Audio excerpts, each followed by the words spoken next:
네, 여기는 경제 핫스팟 아파트 시작하겠습니다. 지난 11월 6일부터 시행이 됐었죠. 자, 공매도가 시장을 떠들썩하게 하고 있습니다. 조금 지난 얘기긴 합니다만 공매도 금지 발표 나고 2차 전지 비롯한 여러 종목들이 큰 폭으로 올랐다가 자, 그 다음 날 또 뚝 떨어지면서 변동성이 강한 장세를 연출을 했었죠. 자, 아직까지도 많은 분들이 이 공매도 금지 조치가 내년 6월까지 주식시장에 어떤 파란을 일으킬지 이 변동성 장세 속에서 난 어떻게 투자해야 할지 아마 고민이 많으실 겁니다. 자, 오늘 이와 관련해서 여러 가지 인사이트를 주실 전문가분 오늘 또 모셨습니다. 자, 레몬 리서치 김민수 대표님과 함께합니다. 어서 오십시오. 네, 안녕하십니까. 네, 안녕하십니까. 네. 인사를 굉장히 공손하게 해주시네요. 인사는 공손하게 가고요. 예, 네. 그다음부터는 묻지 마세요. 예, 그냥 네. 훅 달리겠습니다. 제가 앞에 공매도 금지를 오프닝으로 말씀을 드렸잖아요. 요즘 핫한 이슈죠? 너무 핫하잖아요. 네. 근데 제가 좀 찾아보니까요. 네. 공매도가 한국에서 처음이 아닙니다. 아니죠. 네 번째입니다. 네 번째, 예, 맞습니다. 그리고 역사적으로도 네. 이게 무려 1601년까지 그 네덜란드 동인도 회사까지 거슬러 올라가는 이슈잖아요. 그 나폴레옹이 네. 공매도는 인간의 적이다라고 했나? 하여튼 공매도는 적이다라고 했을 정도로 역사가 깊은 그런 네. 제도인데요. 네. 한국뿐 아니라 여러 나라에 영향을 미치는 그런 제도더라고요. 네. 자, 어쨌든 한국에 네 번째로 나왔습니다. 네. 이번 한시적 공매도 금지 조치 어떻게 보십니까? 전문가로서요. 결론부터 말씀드리게 되면 예. 이거 우리한테 도움이 되겠느냐 아니겠느냐. 네네 맞아요. 그게 궁금합니다.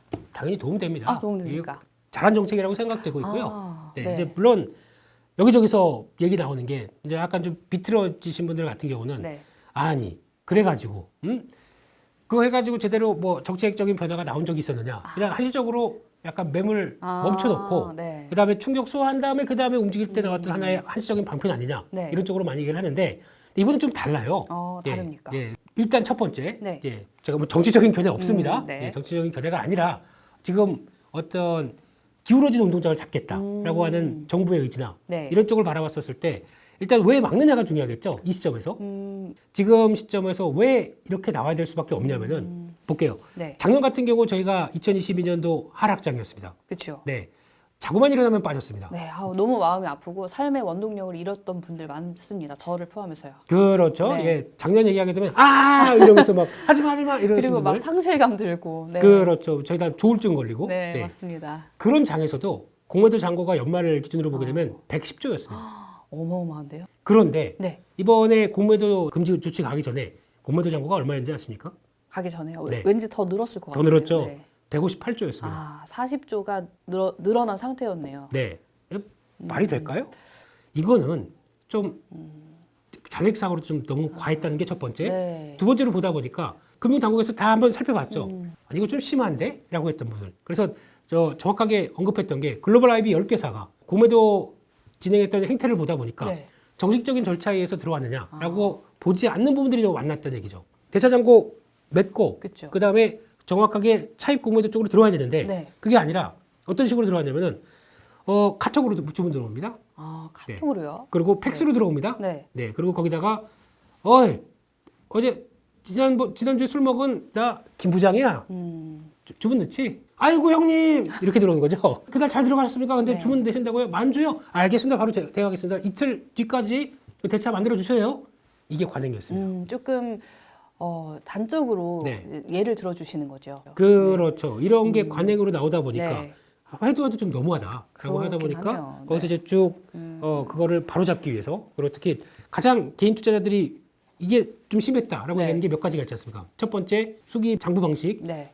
말이 됩니까? 지금 2023년에 그러게요. 이 디지털 시대, 예. 디지털 강국에서 두 번째는 보유 기한 같은 경우도 아니 외국인과 기관은 1년 단위 그것도 원하면 연장됩니다. 네. 그러니까 무기한이라고 봐야 되겠죠.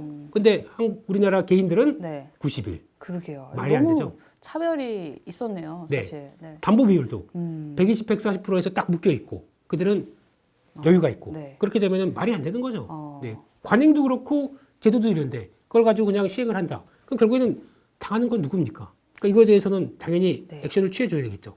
근데 여기서 중요한 거는 이게 총선용으로 끝나느냐? 지금 저희가 대항하는 게 부분 공매도예요. 정확하게는 네. 전면 공매도가 아닙니다. 전면 공매도란 얘기는 주식시장에 상장된 종목 모든 종목들을 다 공매도를 해야 될 수 있겠죠. 근데 그게 아니라 코스피 200, 코스닥 150만 될 수 있다라고 하게 되면 거기서 한정돼서 되다 보니까 그만큼 유통거래 충분히 되는 종목들만 해라라는 쪽으로 나오는 거죠. 근데 그것도 이제 좀 변화가 그러니까 제도가 제대로 개선되게 네. 되면 다 해라 차라리 다 해라. 우리도 그럼 충분히 할 수 있게 이렇게 나갈 수 있다는 것도 어떻게 보면 또 하나의 정책적인 변화라고 봐야 되겠죠. 이 제도를 제대로 딱 손봐가지고 네. 그 사이에 어느 정도 이렇게 됐으니까 우리 이렇게 하자라고 해서 제도가 완벽하게 되면은 총선용이 아니라 진짜 정책을 잘한 겁니다. 네. 그럼 저희가 박수 쳐줘야 됩니다. 그런데 총선용에 대한 저희가 자꾸 얘기가 되는 게 네. 보통 보면 이제 총선이 얼마 안 남게 되면은 6월 달까지잖아요. 네. 총선이 이제 4월 달이다 보니까 그쵸. 그렇게 되면 그 전에 교체가 됩니다.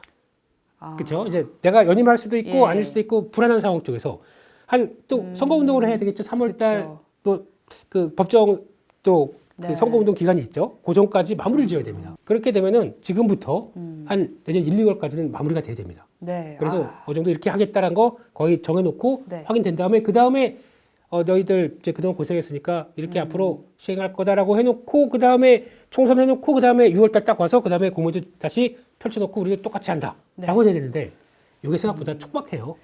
총선용이냐 아니냐. 요건 저희가 좀 지켜봐야 될 문제긴 할 것 같네요. 그 사이에 네. 뭔가 확 바꿔서 이제 정리해 주는 거 네. 요거 안 나오게 되면은 조금 총선용일 가능성이 있다고 봐도 되겠네요. 정치적인 얘기 아닙니다. 네. 예, 아유, 그렇지만 그럼요. 요 영상을 보시면서 네. 그 부분은 좀 배제하고 네. 네, 딱 중립적인 그 시선으로 봐주시면 좋을 것 같고요. 네네. 자, 그러면은 긍정적인 영향을 일단은 준다고 정리를 하고요. 네. 최근에 공매도 금지 조치와 같이 주목받은 섹터인데, 제가 이 종목을요. 네. 예전에 한 전문가분께서 나오셔가지고 네. 사야 된다 하셨던 종목인데, 제가 그날 피곤하고 네. 사지 않았습니다. 예? 자, 에코프로와 예. 에코프로비엠 같은 2차 전지 관련주들이 그동안에 좀 하락세를 보이다가 네. 공매도 금지 조치와 함께 다시 약간 이 논의선상에 올라왔어요. 네. 하지만 제 네. 개인적인 이 사견으로는 네. 2차 전지가 워낙 성장하는 이 섹터이기 때문에 그렇죠. 굳이 뭐 공매도랑 엮고해서 봐야 될까 싶냐마는 네. 그래도 내년에 저희가 좀 꾸준히 2차 전지 관련주들을 이 김에 좀 봐도 되는지 이거 네. 좀 궁금한데요. 여기서 이제 명쾌하게 말씀드릴 수 있는 거는 네. 첫 번째 수급적인 측면 업황 네. 두 개를 보셔야 되는데 업황도 단기가 있고 중장기가 있습니다. 그렇죠. 네, 그렇게 요 세 봐야죠. 가지로 네. 나눠서 말씀을 드릴게요. 네. 수급은 솔직히 불법 공매도의 온상이었다고 봐야 될 것 같습니다. 그동안에. 그동안에는. 네, 그렇게 한번 당했어요. 네. 지난번에 150만 원 갈 때 물론 그때는 저희가 좀 열기가 너무 뜨겁고 과열되다 보니까 나왔던 현상이라고 보여지고 있는데 그때도 나왔던 현상 중에 하나가 너무 개인들을 무시했던 거죠. 에코프로는 벌써 제가 2년 전부터 계속 기회될 때마다 네. 얘기 드리고 하다 보니까 예. 어떻게 보면 예전 영상 찾아가지고 뭐 이 에코프로에 뭐 이런 얘기를 하시는 것 같은데 네. 그때부터도 드린 얘기가 딱 그거였거든요. 가장 수직 계열화 돼 있고 그래서 또 비상장 회사들과 함께 연계돼서 만약에 양극재를 만들기 전에 그러면 이제 재활용부터 예. 에코프로 CNG죠. 여기부터 나오기 시작해서 그다음에 이번에 상장하는 에코프로 머티리얼즈, 네. 그다음에 이노베이션, 예. 그다음에 에코프로 BM, 그다음에 에코프로 이런 식으로 수직 계열화가 딱 돼 있어요. 그러면 외부 충격이다 아니면 만약에 가격이 네. 리튬 가격들이 좀 크게 하락한다라고 한다고 하거나 메탈 가격들이 하락한다라고 하더라도 자기네가 소화해서 그만큼 제품 가격과 원자재 네. 가격 이거를 조정을 할 수 있는 충격 구도가 만들어진 거죠. 그러다 보니까 가장 좋다. 네. 쪽에서 보다가 그때 같은 경우도 제가 그때 처음에는 에코프로 얘기 드리고는 10만 원대 얘기 드리고는 예. 6만 원까지 빠지더니 이런 쓰레기 괜찮습니다. 예, 그런 얘기도 좋으니까요. 들었었습니다. 네. 한 2, 3년 전에는.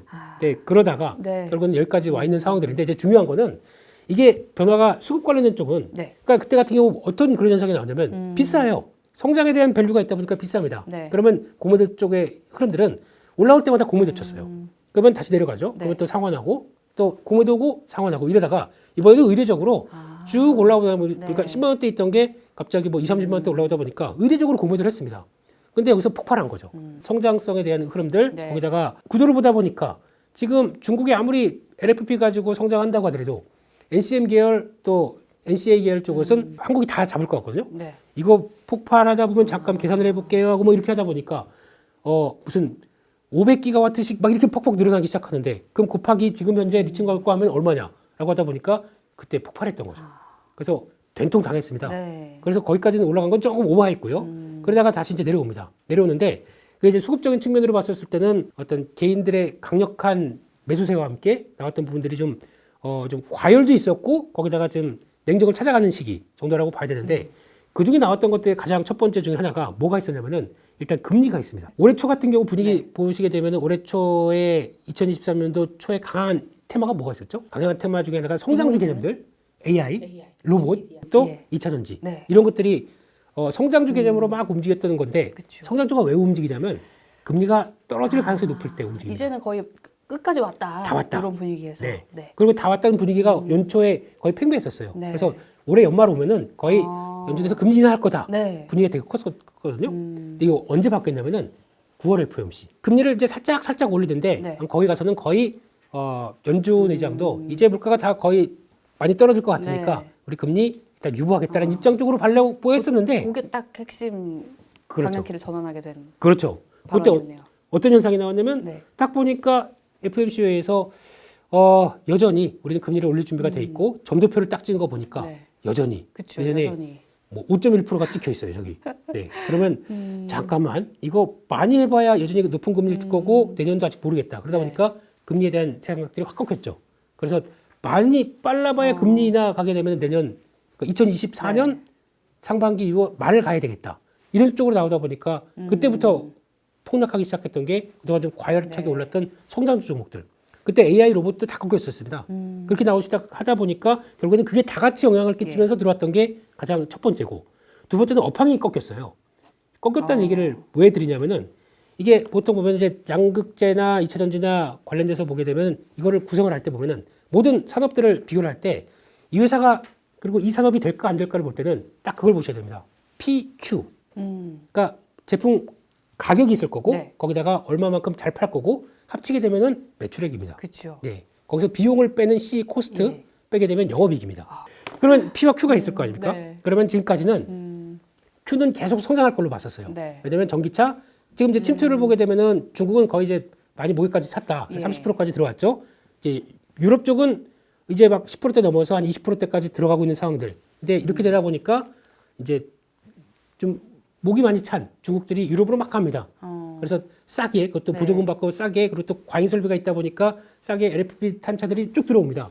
그러다 보니까 유럽들은 메이커들은 압박을 받아요. 그러네요. 네. 그래서 뭐 고민을 하게 되겠네요. 그렇죠. 아니 이거 좀 너무한 거 아니에요? BMW, 뭐 벤츠 이런 회사들이 막 들어와서 그럼 우리 네. 전기차 생태계 다 망가뜨린다. 그러다 보니까 이후에서 전수조사한다고 나왔죠. 그럴 정도까지 들어왔다. 예. 근데 이걸 가지고 그러면 자 본격적으로 미국 가야지. 미국으로 갈 수 있습니까? Nope. 예, 미국은 절대. 자동차의 종주국이 어디입니까? 미국이요. 그렇죠. 헨리 포드 네. 그런 자존심이 있다 보니까 이것까지 중국이 그렇게 해서 치고 올라와서 네. 니들이 보조금 줘가면서 그렇게 하는데 이걸 우리가 다 그대로 당하게 되면 새로운 산업 쪽에서의 영향력은 많이 위축되겠다. 그쵸. 그러다 보니까 절대 못한다. 한쪽에서 이렇게 되기 시작하게 되면 이제 이쪽 북미 쪽은 자체적인 생태계로 나오기 시작하겠죠. 그러다 보니까 거기서 이제 갈려지는 모습들이 나오다 보니까 한국의 어떤 프리미엄이 이제 거기서부터 생기기 시작한 거죠. 그래서 결론적으로는 네. 그럼에도 불구하고 이제 Q가 계속 성장할 것이라고 바라보고 있습니다. 근데 이게 P는 이제 일시적으로 꺾여요. 네. 왜냐면 리튬 가격이 뭐 공급 과잉 얘기 나오기 시작하고 중국 쪽이 그렇게 설비 투자가 강하다 보니까 리튬 가격이 꺾입니다.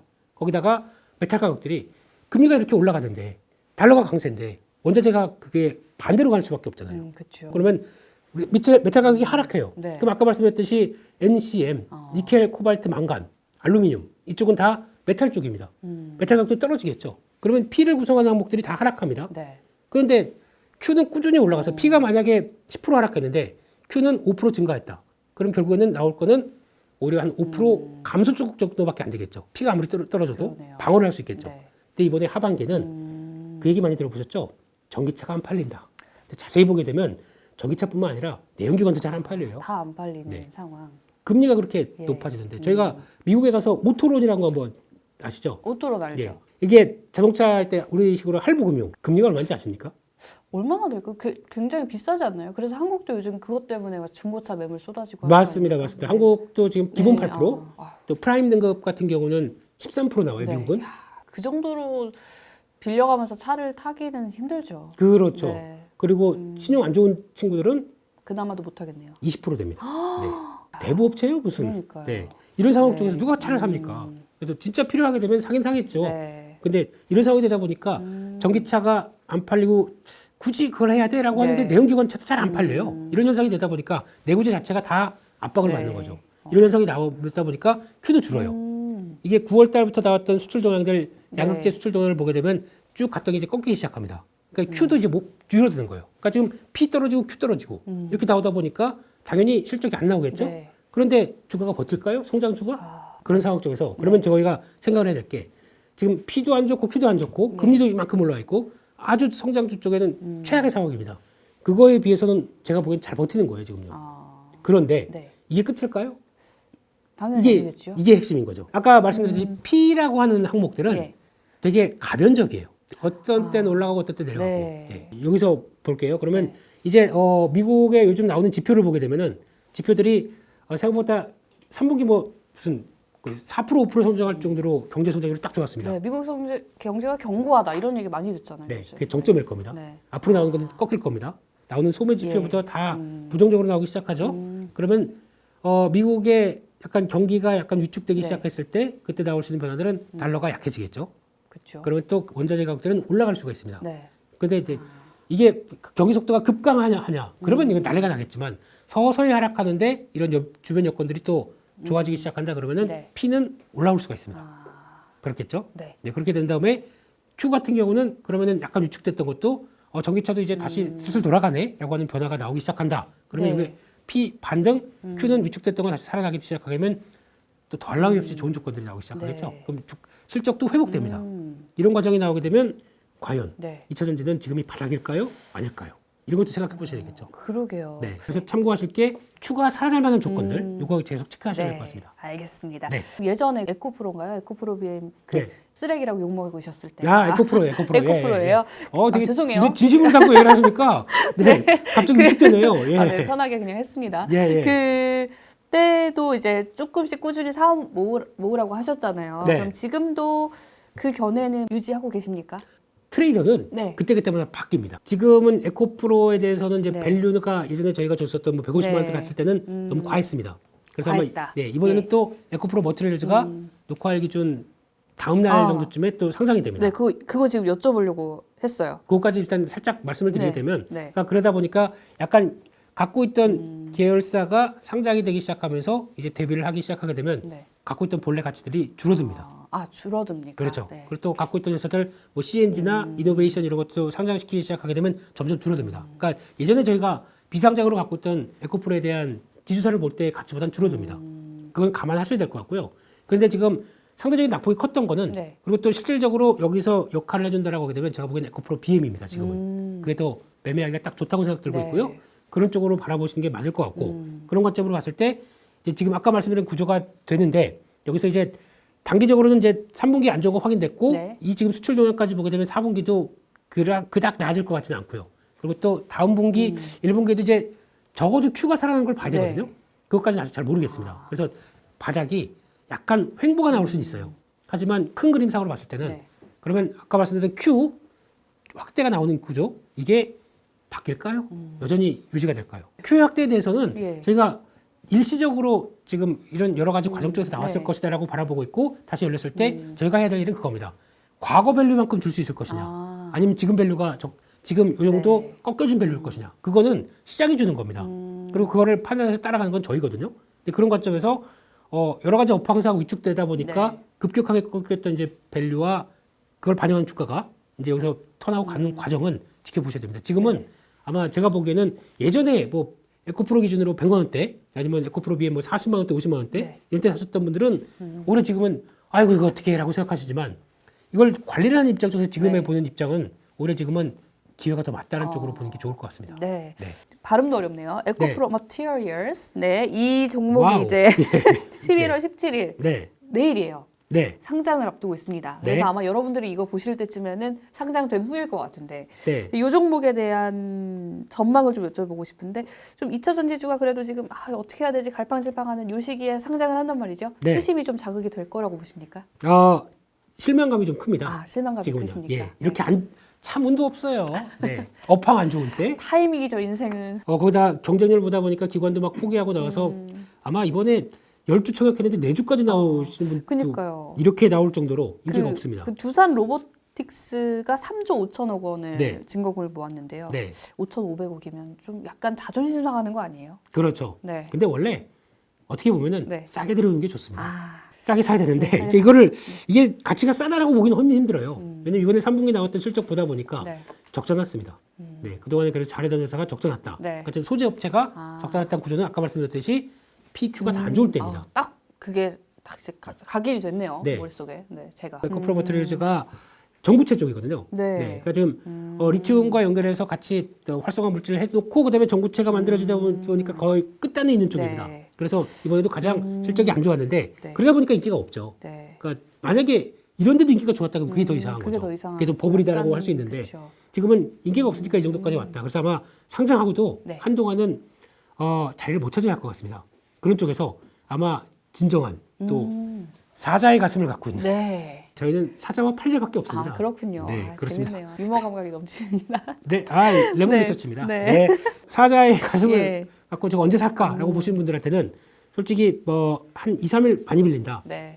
또 기회는 노려볼 수 있다고 생각들어요. 아. 왜냐하면 그만큼 가치가 비쌌던 것들이 네. 자연스럽게 유통시장으로 들어오면서 떨어지다 보니까 그렇죠. 그럼 또 하나의 기회는 나올 수 있다고 생각드는데 네. 그걸 떠나서 가장 중요한 거는 에코프로 머티리얼즈도 그렇고 에코프로 그룹도 그렇고 더 나아가서 이제 핵심적인 네. 포스코 퓨처엠 네. 양극재 음극재 같이 하죠. 이런 회사들 LNF는 참 많이 좀 쳐져 있고요. 네, 근데 이런 회사들 마찬가지로 네. 많이 빠져 있는 상황 쪽에서 어떤 아까 말씀드렸던 어떤 기미가 나오기 시작한다. 근데 그거를 뭘 보셔야 되냐면 미국에 상장되어 있는 회사 중에서 네. 엘버말이라고 있습니다. 이 회사가 전 세계에 그래도 꽉 주름 잡는 네. 리튬 광산 생산하는 업체거든요. 네. 이 회사가 주가가 반등한다든가 이 회사도 고점 대비해서 주가가 3분의 1 토막 났어요.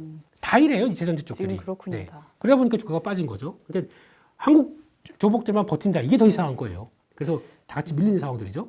그럼 이 회사가 반등을 한다거나 이제 먼저 시그널을 거기서 보여주기 시작하겠죠. 네. 그럼 리튬 가격의 반등에 대한 변화들도 살짝 나오기 시작할 거고 이런 변화가 나오기 시작하면서 흐름들이 돌아가는 게 확인된다. 그때부터는 좀 자신 가지시죠. 네. 근데 지금은 초기에서 왔다 갔다 할 단계입니다. 그래서 아직은 본격적으로 들어가나 네. 그런 쪽은 조금 시간을 가지시고 보셨으면 좋겠습니다. 네, 아마 이 영상 보실 때쯤 네. 그렇게 또 하락하고 있다면은 네. 네, 이 말씀이 참고가 되겠네요. 네. 그래서 참고하실 게 리튬 가격, 네. 앨범알, 앨범알. 네. 그리고 또 네. 우리나라 또 나오는 이제 기사들 쪽에서 네. 큐가 살아날 만한 조건들 이거 계속 체크하셔야 될 것 같습니다. 알겠습니다. 네. 자, 대표님, 2차 전지와는 반대로 반도체 섹터가 많이 올해 또 위축이 됐었습니다. 네. 그리고 3분기부터 삼성전자 영업이익 조금씩 회복되고 또 보니까 HBM이라는 네. 게 요즘 또 주목을 받고 있더라고요. 네. 그러면서 이제 SK 하이닉스가 조금 또 주목을 받고 있고. 네.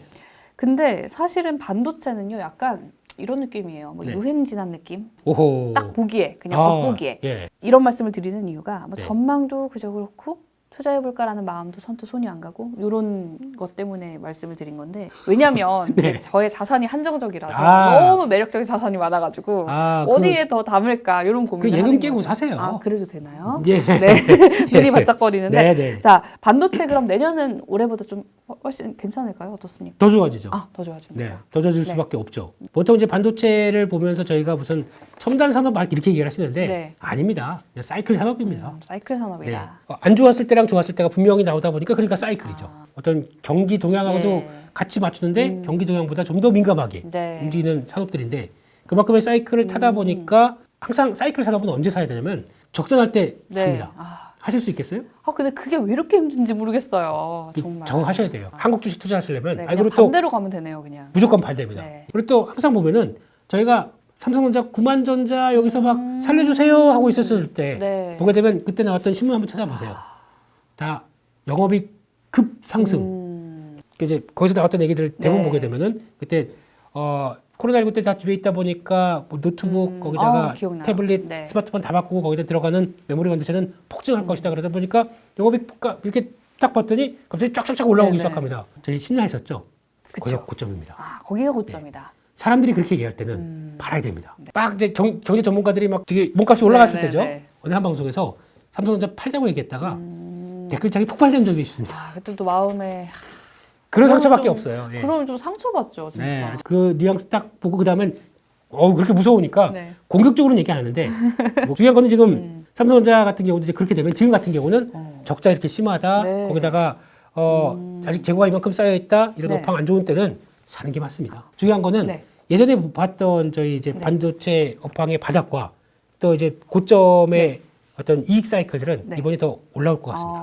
그렇기 때문에 그러면은 그게 뭐. 중요한 걸 담당하는 게 HBM이죠. 그래서 네. SK 하이닉스가 지금 HBM을 위해서 좀 더 잘 나가잖아요. 그렇습니다. 그러면 이제 만년이 된 SK 하이닉스가 삼성전자를 넘는 거 아니냐. 네. 역사는 이제 계속 바뀌니까 그렇죠. 새로운 역사를 쓰는 거 아니냐. 이거는 조금 오바다. 이렇게 생각하시는지 아니면 그럴 수도 있다고 보시는지요? 삼성전자가 그냥 손 놓고 있다고 하게 되면 당연히 그럴 수는 있겠지만 네. 삼성전자도 노력할 그렇죠. 겁니다. 그렇기 때문에 아마 먼저 선도적이고 먼저 이계질이 네. 확 좋아지고 하는 교사는 SK하이닉스가 맞습니다. 네. 근데 조금 더 확대가 되면서 AI 칩에 대한 네. 그것도 이쪽에 대해서 HBM들이 같이 들어가서 나오는 이 구조에 대해서 좀 더 확대가 되기 시작하게 되면 네. 그때부터는 삼성전자도 좀 올라오긴 올라올 겁니다. 네. 그러면은 근데, 12월에 네.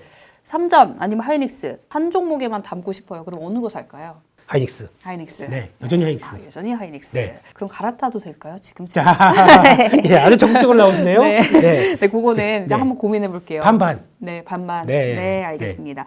자, 그리고 소부장주. 네. 뭐 장비주가 좀 인기인 것 같긴 하던데 네. 요 소부장주 전망까지 조금 얹어 주신다면. 네, 소부장 쪽에서는 네. 지금 가장 먼저 움직이는 게 반도체 후공정이 움직입니다. 후공정. 네, HBM의 가장 큰 특징은 지금 저희가 지금까지 보던 메모리 반도체 그냥 네. 디램 한 개에 서 있고 팔고 이게 중요한 게 아니라 디램을 쭉 쌓기 시작합니다. 그러니까요. 네, 네. 그래서 지금 이번에 나오는 엔비디아의 H100 같은 경우와 내년부터 네. 나올 H200 네. 같은 경우는 차이가 나는 게 뭐냐면 일단 쌓는 적층도 다르고 메모리 용량도 다릅니다. 네. H100 같은 경우는 80기가, H200은 141기가예요. 두 배가 늘어납니다. 메모리 맛집이 탄생할 겁니다. 그렇게 되게 되면 네. 이쪽을 더 투자해야 되겠죠. 네. 이 메이커들은. 그러면 투자를 하게 되면 당연히 장비 더 들여야 되겠죠. 그렇죠. 이런 쪽이 계속 부각을 받으면서 지금 반도체 후공정 쪽 패키징을 할 때 필요한 거 패키징을 하게 되면 다 이렇게 네. 쌓고 뭐 붙이고 이제 본딩 한다고 그러죠. 딱 맞춰놓는 게 중요하고 그걸 또 테스트해야 됩니다. 두 가지 단계. 할 일이 많네요. 네. 이쪽에 대해서는 시장에서 계속 부각받고 지금 움직입니다. 네. 그런데 또한 지금 그쪽에서 들어가는 소재 부품도 있어요. 테스트할 때 보게 되면 보통 이제 소켓이라고 합니다. 네. 잘 붙었는지 검사하는 장비들도 다 들어가고 이런 쪽도 들어가는데 거기 들어가는 소모품들이 있습니다. 그런 회사들도 한번 찾아보시게 되면 네. 오늘 처음으로 움직이더라고요. 그런 회사들이 좀 있어요. 네. 네, 그런 것들 찾아보시게 되면은 아마 그것도 도움이 되실 겁니다. 그래서 네. 반도체 후공정을 먼저 보시고 후공정. 네, 그다음에 이번에 잘 버텼던 선단 공정이라고 합니다. 이렇게 쌓아가는 네. 쪽을 얼마큼 잘 쌓겠느냐라고 했을 때 들어가는 장비들. 삼성전자는 여전히 이쪽에 대해서 관심이 많기 때문에 하이닉스도 마찬가지고요. 이런 쪽 장비들은 오히려 또 기회다. 그리고 또 소재 부품도 놓치지 말자. 네. 제 마음속에 지나갔던 반도체 유행을 오늘 다시 끌어들여야겠네요. 좀 저희가 항상 이제 반도체 하면 네, 그냥 삼성전자, SK 하이닉스만 떠올리시는데 네. 좀 조목조목 네. 들여다보면서 반도체에서도 또 다른 기회를 얻을 수 있다. 뭐 툭툭 나오겠죠. 네, 소부장주도 이제 조금씩 움직이기 시작한다. 네. 이렇게 전망해 주셨습니다. 네. 코스피 얘기부터 해보면요. 코스피가 네. 4,400선 회복을 했고요. 아까 말씀 주셨지만 금리가 당장 막 떨어지진 않겠지만 그래도 이제 거의 금리 인상은 이제 슬슬 막바지 아니냐 이런 기대감도 사실 많은 것 같아요. 그렇죠. 그게 또 코스피를 끌어올린 것 같기도 한데요. 네. 대표님께서는 네. 내년 연준 금리 전망 어떻게 보세요? 저도 똑같이 얘기해 드릴게요. 네. 우리 연준 위원장님처럼 네. 데이터에 따라 달렸다. 아, 데이터에 따라 데이터 달렸다. 디펜던트 가장 중요한 단어. 설레발. 이게 제일 중요합니다. 네. 연준은 거의 변화가 없어요. 네. 인플레이션 목표치 2% 네. 2% 될 때까지 그대로 유지하겠다. 근데 어떤 때는 금리 날 거야. 아니야, 뭐 늦을 것 같아. 거의 조울증 환자죠. 왔다 갔다 하는데 네. 지금 시점은 어떠느냐? 약간 또 설레발이 몽글몽글 올라오고 있어요. 지금 시장에서 바라보는 분위기는 네. 올해 금리 인상 끝났다로 봅니다. 더 이상 금리 인상 안 할 거로 봅니다. 그런데 연준은 아직까지 뉘앙스는 물가 자극하는 요인들만 나오게 되면 추가적인 금리 인상을 계속 할 수 있다. 네. 이렇게 나오거든요. 계속 그런 얘기를 네. 하죠. 강하게 나가야죠. 네. 근데 속으로 살펴보게 되면 그게 보여주는 게 점도표. 이제 이런 것들을 보여주면 네. 거의 못 올라오고 내년 가게 되면 지금 점도표에서 보여준 거는 네. 2025년 가게 되면 네. 금리를 3.9% 얘기합니다. 지금 5.5%? 좀 많이 내려가네요. 1%대 이상. 그걸 지금 생각하는 거죠. 근데 이제 12월 달 또 점도표를 딱 찍어보고 네. 거기서 어떤 연준위원들의 생각들이 나오는지 또 봐야 되겠죠. 만약에 여기서 6개월, 12개월을 바라보는 입장에서 네. 이게 3.9%가 아니라 3.5% 내려갔다. 시장이 어떤 생각을 할까요? 금리 더 공격적으로 내리겠네? 이런 생각이 들어가겠죠. 네. 그러면은 그때는 또 와 이제 금리 인상 끝났어. 그러고 거의 이제 막 화나는 분위기. 그리고 그 물가지표 발표될 때마다 빠지다 안 빠지만 아마 이렇게 눈여겨봤다가 10월 달 기준으로 CPI가 3.1이 네. 3.2니까 네. 한 두어 번만 지나가면 2%대 보겠죠. 그 면준이 생각했던 거 이제 괴리가 이제 많이 좁혀지다 보니까 이제 됐어. 금리 인하 준행시켜. 이렇게 나올 수 있다 보니까 이런 관점 쪽에서의 변화를 생각하게 되면 네. 그거에 따른 기대감들이 좀 큰 거죠. 지금 글로벌 IB 쪽에서는 내년 빠르면 내년 3월, 일단 5월, 6월 달부터는 할 것이다라고 얘기 나오다 보니까 네. 벌써 이런 걸 또 주도해 가죠. 그리고 나중에 가게 되면 내가 맞췄다 이러고 있습니다. 얘들은. 네, 근데 저희는 별로 중요한 것 같지는 않고요. 그런 설레발을 주도하는 쪽들이 나오기 시작하는 게 더 지금의 현상이라고 봐야 되겠죠. 저희가 또 금리가 내려간다?